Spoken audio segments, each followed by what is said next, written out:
Hi friends. मेरा नाम राघवेंद्र है और मैं आया हूँ आप लोगों के पास में।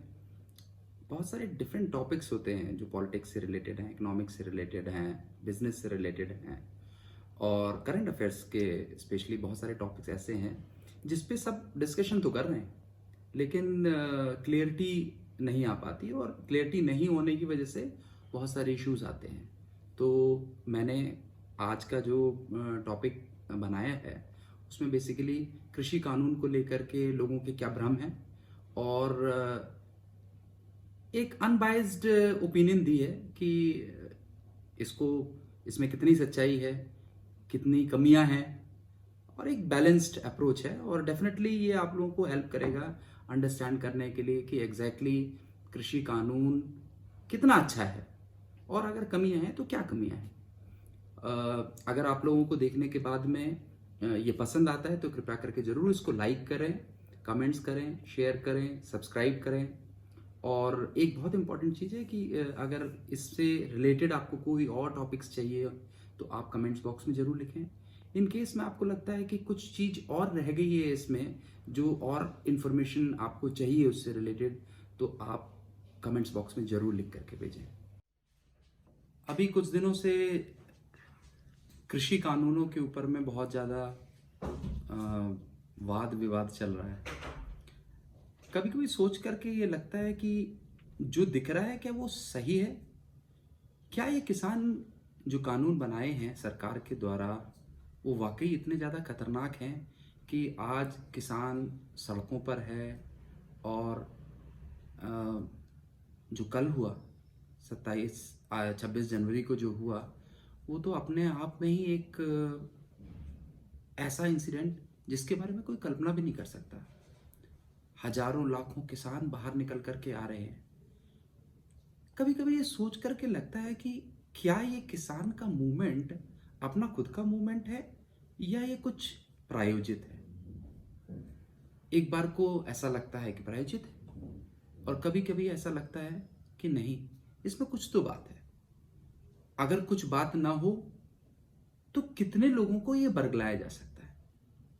ये सब जान करके मैंने थोड़ा प्रयत्न किया इसको समझने के लिए कि आखिर मुद्दे क्या थे।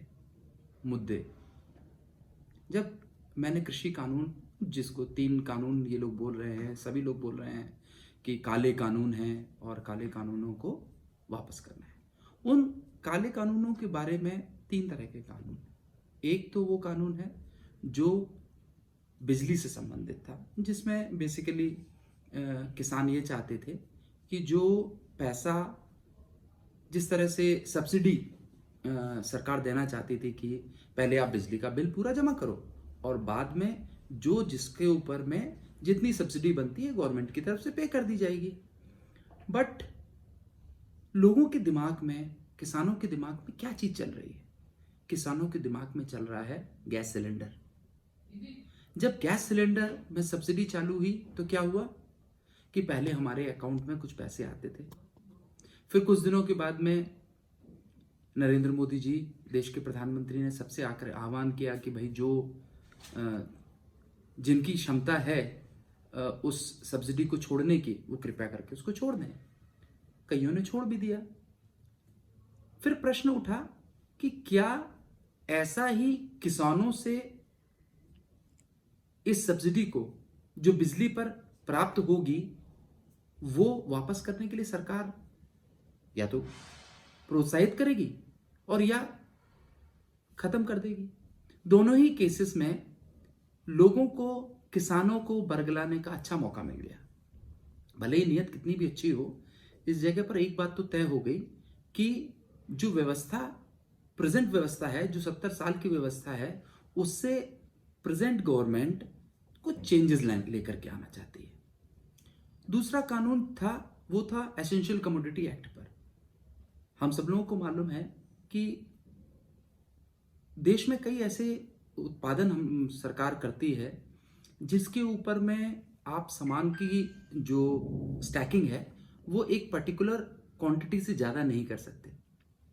लेकिन सरकार इस पर्टिकुलर एसेंशियल कमोडिटी एक्ट में अमेंडमेंट लेकर के आई कि युद्ध की स्थिति और आपदा की स्थिति में छोड़ करके आप कभी भी किसी भी सामान की कितनी भी क्वांटिटी आप स्टोरेज कर सकते हो। किसानों को जहन में ये आने लग गया कि ये सामान धीरे धीरे करके ये बड़े बड़े पूंजीपति लोग अपने पास में रख लेंगे और स्टोर कर देंगे और एक आर्टिफिशियल जो सप्लाई शॉर्टेज क्रिएट करेंगे और बहुत ऊंची कीमतों पर बाद में सामान लोगों को मिलेगा। ऐसा बोलने पर मजदूर वर्ग और मध्यम स्तरीय वर्ग और गरीब वर्ग को बरगलाना बड़ा सरल काम हो गया। लोगों ने यह नहीं समझा कि क्या ये आज व्यवस्था संभव नहीं है। हाँ, ये व्यवस्था आज भी संभव है और होता भी है, ऐसा कई बार होता है, लेकिन हम लोग बातों में आ गए। तीसरा है जो कृषि के बारे में है कि जो एपीएमसी मार्केट्स हैं। एपीएमसी मार्केट वो बाजार व्यवस्था होती है जहां पे खाद्यान्न, सब्जी नहीं, फल नहीं, खाद्यान्न जैसे दालें हो गई, गेहूं हो गया, चावल हो गया, मक्का हो गया, इन सब चीजों के ऊपर में हर राज्य सरकार अपने अपने खाद्यान्नों को जिस हिसाब से प्रोडक्शन करते हैं उनके ऊपर में वो एपीएमसी मार्केट जो स्टेट की मार्केट होती हैं वो कंट्रोल होती है, जहां पर कृषक अपना सामान लेकर के आता है और वो वहां पर जो मार्केट के अंदर में आड़तिए बैठे होते हैं वो उनका सामान खरीदता है और किसानों को पैसा मिल जाता है। सरकार ये व्यवस्था लेकर के आई कि हम किसानों को ये मौका देते हैं कि चाहे तो वो एपीएमसी मार्केट में जाएं और चाहे तो वो किसी बाहर जगह पे जाएं, किसी भी व्यक्ति को सामान बेचें और खरीदें। एपीएमसी मार्केट की कोई आवश्यकता नहीं। सुनने में बड़ा अच्छा लग रहा है।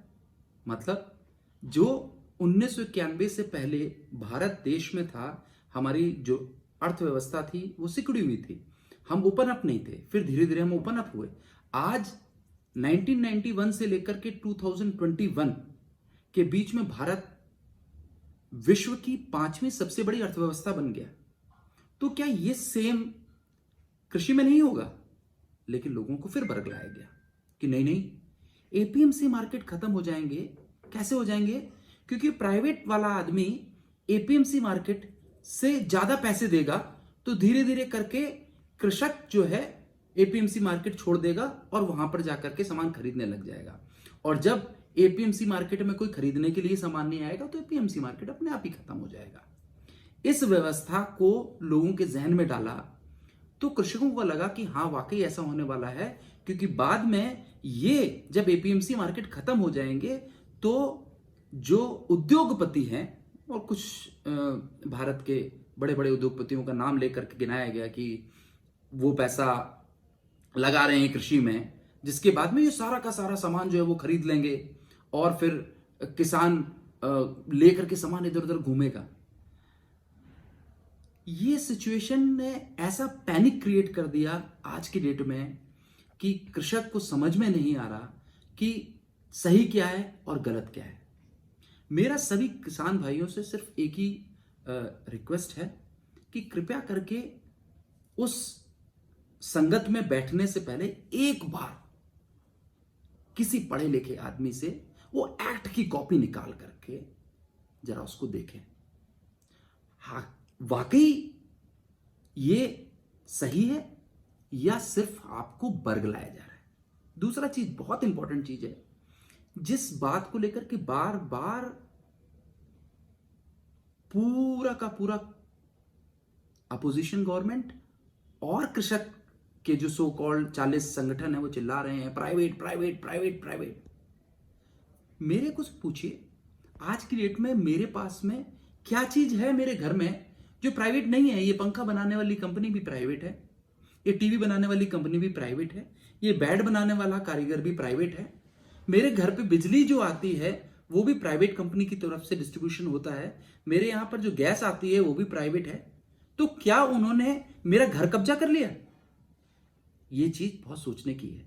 किसान भाइयों, आप सब लोगों से विनम्र निवेदन है, बातों में मत आइए, थोड़ा सा पढ़ें या फिर किसी पढ़े लिखे आदमी से थोड़ा सा पढ़ करके समझें, क्वेश्चन पूछें, सॉल्यूशन अपने आप आएगा। Thank you.